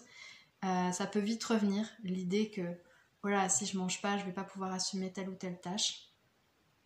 Donc se donner 3 jours pour rester dans sa bulle en contact avec soi, retrouver son souffle, retrouver son énergie physique, aller marcher, etc. Continuer à respirer et avoir des pratiques de régulation émotionnelle. Pouvoir aussi écrire ce qui s'est passé, qu'on n'arrive pas toujours à écrire pendant la semaine de jeûne. Au niveau de l'activité physique, ça va être important de se respecter de la même manière que pour l'alimentation, parce qu'on me demande souvent mais quand est-ce que je vais pouvoir reprendre ? C'est important pour les personnes de reprendre leur activité, je n'ose dire leur performance physique rapidement. Et ben en fait, je ne peux pas répondre parce que c'est vraiment variable d'une personne à l'autre, ça dépend des mêmes facteurs dont dépend la reprise alimentaire. Qu'est-ce qui s'est passé pendant le jeûne ? Est-ce qu'on a restauré de l'énergie ? Est-ce qu'on a détoxifié à fond ? Est-ce qu'on a perdu beaucoup de poids ? Même si c'est pas du poids de masse musculaire, c'est quand même un gros changement au niveau physiologique. Et il faut penser la reprise du jeûne comme une convalescence en fait. Le jeûne, c'est comme si on provoquait une maladie, on provoque une élimination de la même façon que les maladies aiguës sont des éliminations. Et donc on va être en convalescence et il va falloir respecter ça si on veut vraiment respecter l'esprit du jeûne et cette période qu'on s'est offerte. Donc parfois l'activité physique ça va reprendre assez rapidement et on va se surprendre à pouvoir aller courir rapidement, reprendre une activité un petit peu en dessous peut-être de ses performances habituelles mais assez rapidement, et parfois ça va être beaucoup plus long parce que ça a vraiment travaillé en profondeur et qu'il y a à se reconstruire. Après la période de jeûne, il va y avoir des semaines de reconstruction, de réorganisation cellulaire, de renouvellement cellulaire. Et donc moi je donne grosso modo l'idée de 3 semaines de convalescence. Parfois ça va un peu plus vite, on se sent retourner dans sa forme habituelle plus vite. Et parfois ça va prendre un peu plus de temps, voire même beaucoup plus de temps. Et voilà, donc je profite des divers problèmes informatiques pour réenregistrer la fin de cette vidéo. Donc après le sport, de manière plus générale, on me demande parfois quand reprendre les pratiques d'hormèse, les bains froids par exemple. Eh bien à mon avis, le jeûne est une hormèse suffisante, c'est déjà suffisamment de contraintes pour le corps et tout un processus mis en œuvre. Donc pour moi, il faut reprendre les hormèses éventuellement qu'à la fin du processus de jeûne, donc à la fin de la convalescence, quelle que soit sa longueur. Quand les processus sont terminés, à moins d'avoir besoin de s'entraîner pour une expédition en milieu extrême ou en milieu hostile et de devoir cumuler les entraînements sur le corps, pour moi, c'est pas judicieux de venir s'en rajouter. Pendant toute la phase de reprise alimentaire, mais aussi les semaines qui vont suivre, on est invité vraiment à accueillir le changement en nous, à différents points de vue. Le point de vue vraiment physique, alors ça va continuer de changer pas mal, et puis on va reprendre du poids, etc. Le point de vue émotionnel, le point de vue moral, parfois des choses qui se passent au niveau spirituel, des prises de décision, des prises de conscience. Et c'est pas toujours évident quand on retourne dans la routine quotidienne, de pouvoir vraiment ressentir, percevoir ce changement en nous, l'accueillir et lui laisser de la place. Ce que j'aime bien dire, c'est que l'alimentation, c'est vraiment un marqueur de changement. Dans un sens et dans l'autre. Ça veut dire que si je vais changer mon alimentation volontairement, je vais changer. Mon être va changer parce que toutes les informations que je mets à l'intérieur de moi, que ce soit en termes de qualité d'aliments ou de comportement alimentaire, eh bien ça va me transformer petit à petit, mais ça va forcément me transformer donc, au niveau cellulaire, au niveau biologique et donc dans la totalité de mon être. Et inversement, quand je change, parce que éventuellement je prends des décisions où j'ai une volonté de changement, où je mets en place des choses, ou alors parce que simplement le processus de changement est en route suite à un jeûne ou suite à une thérapie, eh bien l'alimentation va être amenée à changer, soit par goût, soit parce qu'on va être attiré par d'autres choses, d'autres aliments, une façon de préparer les aliments différente. Et j'aime bien dire que l'alimentation, elle doit changer régulièrement dans notre année, ne serait-ce qu'au fil des saisons, parce que nous sommes en évolution, nous sommes en changement. Et si une alimentation reste identique et figée sur plusieurs mois ou une année, moi ça me fait dire tiens, bah, j'ai peut-être pas vraiment changé, ou alors je me suis pas adaptée à tous les changements qui opéraient dans mon environnement et dans ma vie. Et ça peut être juste des petites choses, hein, introduire des aliments ou en enlever, ça peut être cuisiner différemment, ça peut être rythmer ses repas différemment aussi, ou manger différemment, la mastication, le temps qu'on prend pour manger, etc. Voilà, je trouve que c'est un marqueur intéressant. En sortie de jeûne, on a parfois l'envie, où ça se présente, de se fixer des objectifs. Alors ces objectifs, ils peuvent être liés à l'alimentation ou pas.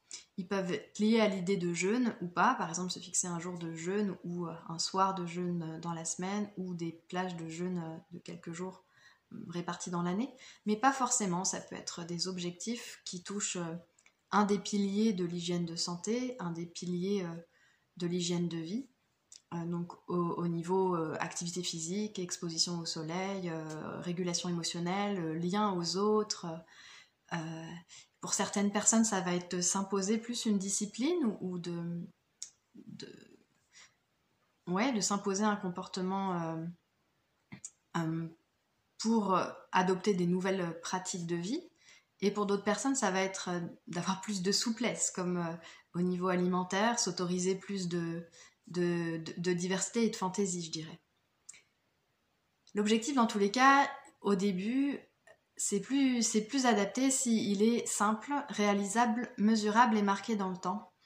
C'est-à-dire pouvoir se dire, bah, tel jour, telle heure, je vais faire ça, ou une fois par semaine, et d'ailleurs, tel jour, je vais mettre en place cette pratique, cette dynamique, pour qu'elle se rôde et que la discipline devienne une routine et et après, éventuellement, même une seconde nature. Et ça, la discipline au début est un peu contraignante, mais après, si elle nous correspond bien, eh bien, elle se fond dans notre vie de manière simple, fluide en fait.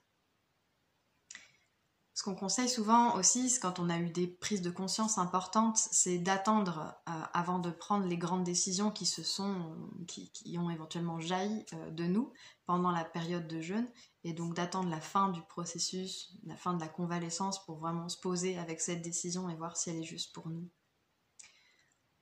On donne aussi plusieurs recommandations au niveau social. Bon là, je vais pas toutes les dire, mais c'est quand même important parce que ça fait partie pour moi de la reprise.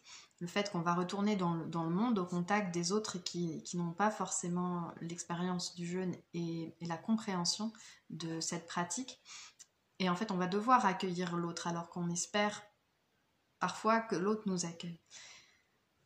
Si on n'est pas prêt d'en parler tout de suite, et d'ailleurs c'est mieux de rester dans sa bulle un moment pour pas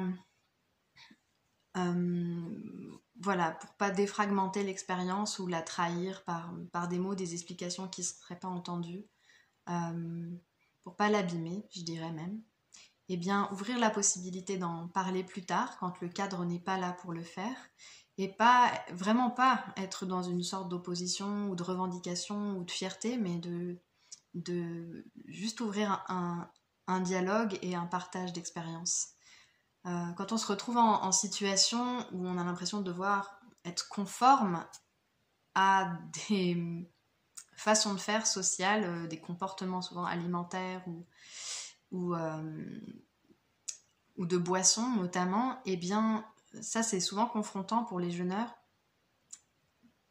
Et j'aime bien dire que de toute façon, on peut être simplement inspirant en proposant autre chose. Il y a pas de mal à dire non. Quand on dit non à quelque chose, on dit oui à autre chose. Et ce non, il peut être très inspirant pour d'autres personnes. En conclusion, je voulais boucler avec ce que je disais au départ et vous dire en fait pourquoi pour moi les reprises alimentaires peuvent être des bons moments, voire même j'aime ce moment-là. La première chose, c'est que pour une fois, j'atteins la satiété rapidement, je n'ai pas la sensation de faim et donc c'est très reposant intérieurement. Je peux sentir ce dont j'ai besoin et me contenter de peu, être très vite comblée au niveau alimentaire, pouvoir savourer les choses et se sentir rapidement nourrie et aussi nourrie dans le contact avec la nature, avec les sons environnants, avec les couleurs et la possibilité de prendre le temps. Quand on marche, on est essoufflé, on s'arrête, on reprend la respiration, on repart. Et j'ai l'impression que cette temporalité d'après-jeûne est plus réelle que toutes les temporalités qu'on a au quotidien qui vont beaucoup trop vite. Ça me fait penser à un conte écrit par une Polonaise qui s'appelle L'âme égarée, qui raconte que en fait, nous allons tellement vite que nos âmes sont loin derrière nous. Et donc on est des corps et des têtes sans âme, et les âmes, elles sont sans tête. Et ce personnage est amené à se poser au même endroit et à attendre que son âme la rejoigne. Parce qu'il est tombé malade et pour retrouver la santé, voilà, il faut qu'il attende que son âme la rejoigne. Et cette âme finit par arriver et elle a les traits d'un enfant. Voilà, tout écorché, tout épuisé d'avoir cherché à retrouver son corps humain. Et c'est un peu ça en fait, j'ai l'impression, donc pendant le jeûne, on est tellement brassé, il se passe tellement de choses au niveau physique, au niveau émotionnel, que certes la temporalité en jeûne est très intéressante parce qu'on est complètement arythmique, on n'a plus ce rythme quotidien rythmé par les repas, par le sommeil, parce que tout est désorganisé et on est vraiment dans un flux complètement différent et c'est aussi très, très agréable à vivre. au-delà du fait que c'est pas toujours des sensations agréables, tout le monde s'accorde pour dire que cette temporalité du jeûne est vraiment touchante à vivre. Mais dans la reprise, moi j'ai l'impression que on est à la frontière vraiment entre l'intériorité et la remise en relation avec le monde et l'extériorisation. On est à cette frontière, entre un rythme complètement chaotique du jeûne et un rythme beaucoup trop rapide et inhumain des routines quotidiennes en Occident, dans nos pays en tout cas. Et ce rythme très lent qu'on ne peut que respecter parce qu'il y a un moment où on doit s'arrêter si on ne veut pas avoir des courbatures, si on ne veut pas être essoufflé, si on veut rester avec soi. Voilà, on sent beaucoup plus ces mouvements, on sent un contact avec le monde qui est complètement différent. On ne s'instrumentalise pas. Quand il faut aller se coucher, si on a la possibilité de le faire encore après le jeûne, malgré le travail et malgré la famille et tout ce que nous impose le quotidien, il faut vraiment le faire pour pouvoir respecter ce processus qui continue.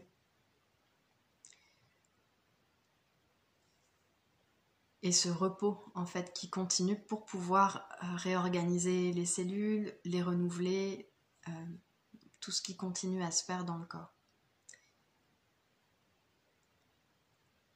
Donc ce ralentissement et ce ressenti en sortie de jeûne est pour moi très agréable et très vite en fait, au bout de cette période de convalescence, quand on retrouve une alimentation plus habituelle, même s'il y a des changements, elle va rester habituelle, la faim revient, tout le rythme quotidien revient. Et la plupart du temps, une semaine de jeûne ne suffit pas à transformer un métabolisme au point que nous ne revenons pas dans une configuration physiologique antérieure à la semaine de jeûne. Faut se l'avouer, il y a plein de choses qui changent pendant une semaine de jeûne. Et comme dans cette vidéo, on parle des jeûnes de 7 jours, grosso modo, il y a plein de choses qui changent, mais on ne transforme pas de fond en comble un métabolisme. Donc, toutes nos sensations de faim, les indigestions, etc. Soit le jeûne les a vraiment transformées parce que c'était ça qui était prêt à être transformé à ce moment-là, soit ça revient comme c'était avant. Ce qu'on peut comprendre avec la vision homéopathique, c'est que le remède dont vous aviez besoin avant le jeûne, vous en avez toujours besoin après. C'est juste que le corps s'est allégé, il a gagné en souplesse métabolique, il a peut-être restauré son énergie ou peut-être éliminé une charge toxinique. Donc il est potentiellement en plus grande capacité à accueillir un remède homéopathique, à y répondre correctement et plus rapidement, à guérir de manière plus rapide, plus sensible. Sans rentrer trop dans les détails de l'homéopathie ici, mais le remède dont vous aviez besoin avant, donc qui répond à une essence, à une configuration physiologique, émotionnelle, spirituelle à l'intérieur de vous, elle est toujours là et il est toujours là après. Et donc on va revenir dans des sensations qu'on avait avant, à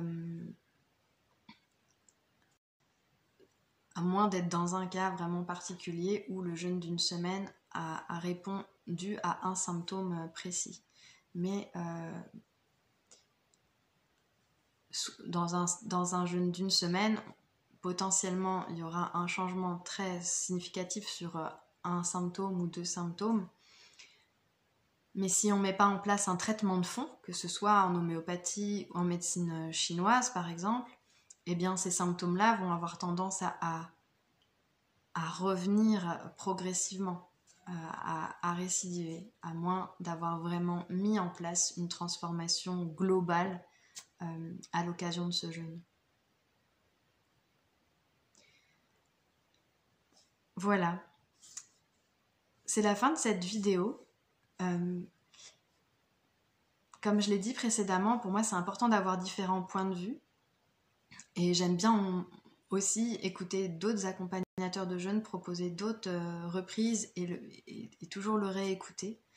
C'est pour ça que j'ai mis des liens en description. J'ai mis aussi celui de la formation que propose Exuvie sur le jeûne.